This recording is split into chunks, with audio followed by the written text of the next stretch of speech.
CMR Shravanam sale up to 61% off.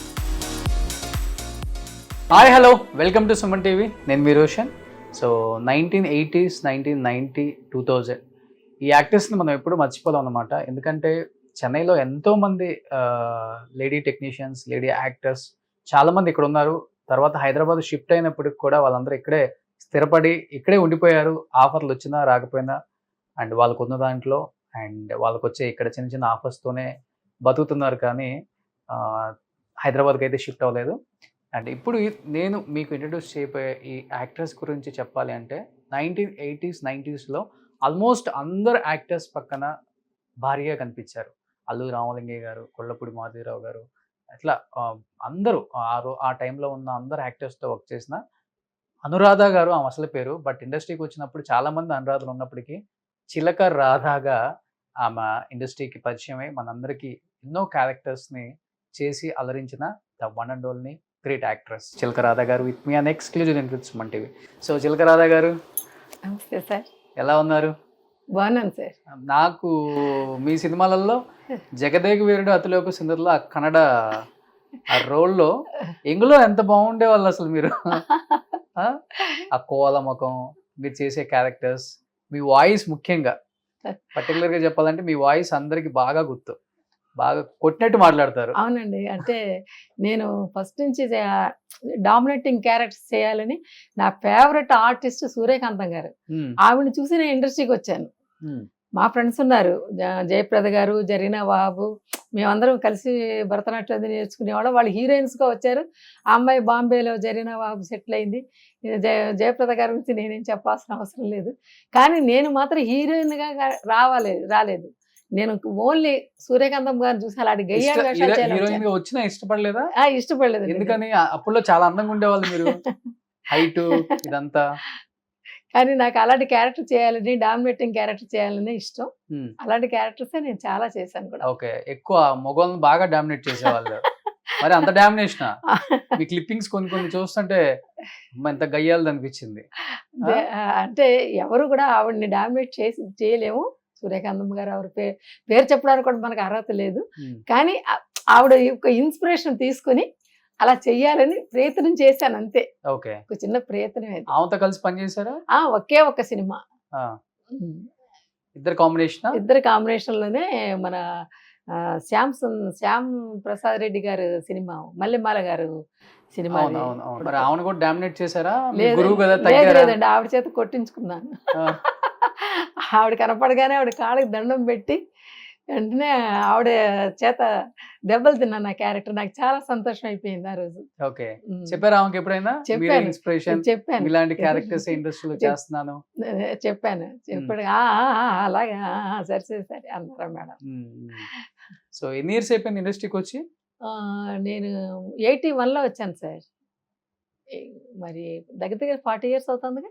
40 years అయిపోయింది. So రావడం red carpet అనా కష్టాలు ఉన్నాయా మీకు కూడా? బోలెడండి కష్టాలే ముందు, ఆ తర్వాతే. నాకు ఇక్కడ పెద్దగా అప్పుడు ఇండస్ట్రీలో కూడా ఎవరు తెలియదు. ఒక ఫ్రెండ్ మూలంగా ఇక్కడికి వచ్చి వాళ్ళ ఇంట్లో ఉండి మెల్లగా ఫస్ట్ నాకు, ఎందుకంటే నేను చిన్నప్పటి నుంచి హరికథలే చెప్పేదాన్ని, సంగీతం అదంతా కచేరీలు చేసేదాన్ని. దానివల్ల ఏంటంటే డబ్బింగ్ చెబుదామనే ఫస్ట్ వచ్చాను నేను, వాయిస్ ఇద్దామని. కానీ చిన్నప్పుడు నాటకాలు అన్నీ వేయటం, హరికథలు చెప్పడం, భరతనాట్యం ప్రోగ్రామ్స్ చేయడం, ప్లేబ్యాక్ పాడటం, వాటిలో దానివల్ల ఏమైందంటే సరే మనం ముందు డబ్బింగ్లో ఎంటర్ అవుదాం, తర్వాత చూసుకుందాం అని చెప్పి అలా వచ్చాను. కానీ అనుకోకుండా కురుక్షేత్రంలో సీత అని ఒక సినిమా చేసేటప్పుడు బలరామ్ గారు, పొండరి కాశయ్య గారు అన్నాను, నువ్వు బాగున్నావు, నువ్వు యాక్ట్ చేయొచ్చు కదా అని చెప్పేసి వాళ్ళ సినిమాలో ఫస్ట్ అవకాశం ఇచ్చారు. ఇంకా ఆ తర్వాత అలాగా మెల్లమెల్లగా సినిమాలో, తర్వాత దాసనారాయణరావు గారిది వచ్చి ఊరంతా సంక్రాంతి సినిమాలో ఒక మంచి క్యారెక్టర్ ఇచ్చారు, రావు గోపాలరావు గారు కాంబినేషన్.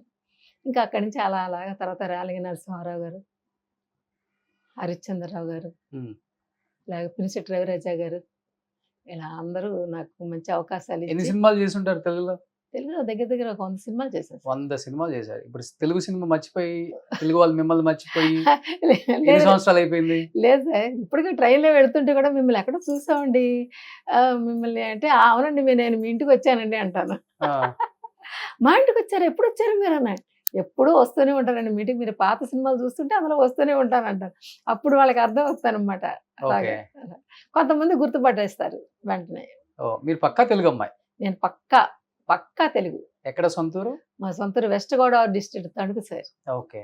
అక్కడి నుంచి ఇక్కడికి వచ్చి నానా కష్టాలు పడి ఉమ్, ఒక పూట కూడా ఒక్కొక్కసారి అన్నం లేక ఒక తలపోటు వస్తే కూడా సారిన్ టాబ్లెట్ వేసుకోవడానికి కూడా అంత కష్టం అన్నమాట ఆ టైంలో. ఏంటి అంత అంత అంత పిచ్చి ఏంటి యాక్టింగ్ మీద? లేదండి, చిన్నప్పటి నుంచి నాకు ఈ నాటకాలు హరికథలు వీటి మీద ఉండడం వలన నాకు ఎట్లయినా సరే సినిమాలో యాక్ట్ చేయాలి అని ఒక ఏంతో వచ్చేసాను. ఇప్పుడు అబ్బాయిలు అంటే తిని ఎక్కడో చోట తిని రోడ్ల మీద ఏ పార్కులోనో పడుకుంటారు. కానీ అమ్మాయిలు కూడా మీ టైంలో చాలా మంది ఆర్టిస్టులు మన తెలుగు వాళ్ళు రాజమండ్రి, తణుకని, వైజాగ్ అని, ఒంగోలు అని, గుంటూరు అని ఎంతో మంది వచ్చారు అమ్మాయిలు కూడా. అంటే ఫ్రెండ్ ఉందిలేండి టీ నగర్ లో, ఆ, కొంచెం వాలంటీర్ షెల్టర్ దొరికింది నాకు.